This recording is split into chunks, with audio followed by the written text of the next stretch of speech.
আমরা অত্যন্ত আনন্দিত যে আজকে সার্ক জার্নালিস্ট অ্যাসোসিয়েশন কর্তৃক নেপালের অনুষ্ঠানে পুরস্কৃত হয়েছেন শ্রেষ্ঠ অভিনেত্রী হিসেবে চিত্রনায়িকা মুক্তি। আজকে তিনি এখানে সম্বর্ধনা পেয়েছেন এবং সেই পুরস্কারটি তিনি গ্রহণ করেছেন। আমরা তার অনুভূতি শুনবো আমাদের নিউজ রাত দিন 24 টিভির পক্ষ থেকে। আমরা চিত্রনায়িকা মুক্তির কাছ থেকে একটু অনুভূতি শুনবো। আজকে এখানে আসলাম, আমার অসম্ভব ভালো লেগেছে। আর এখানে অনেক গুরুজনরা ছিলেন, আর প্রোগ্রামটা খুব সুন্দর হয়েছে। আমাকে সম্বর্ধনা দেওয়ার জন্য, পুরস্কার দেওয়ার জন্য আন্তরিকভাবে ধন্যবাদ জানাচ্ছি ভাইয়াকে।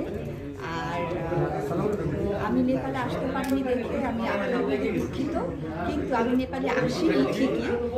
আমার না যাওয়ার অনেক অনেক মিস করেছি আমার।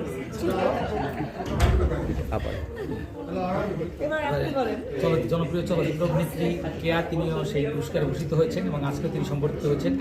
তার অনুভূতি আমরা শুনবো নিউজ রাত দিন 24 টিভির পক্ষ থেকে। আসসালামু আলাইকুম সবাইকে ধন্যবাদ আমাকে পুরস্কারটা দেওয়ার জন্য। আমি তো নেপালে যেতে পাইনি, কিন্তু এইখানে আমরা অনেক মজা করেছি। সালাম ভাইকে এই জন্য অনেক অনেক শুভেচ্ছা।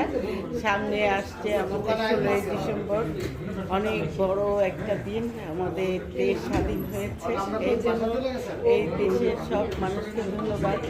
আপনাদের সবাইকে ধন্যবাদ, বিশেষ করে সালাম ভাই সবাইকে ধন্যবাদ জানাচ্ছি। ধন্যবাদ।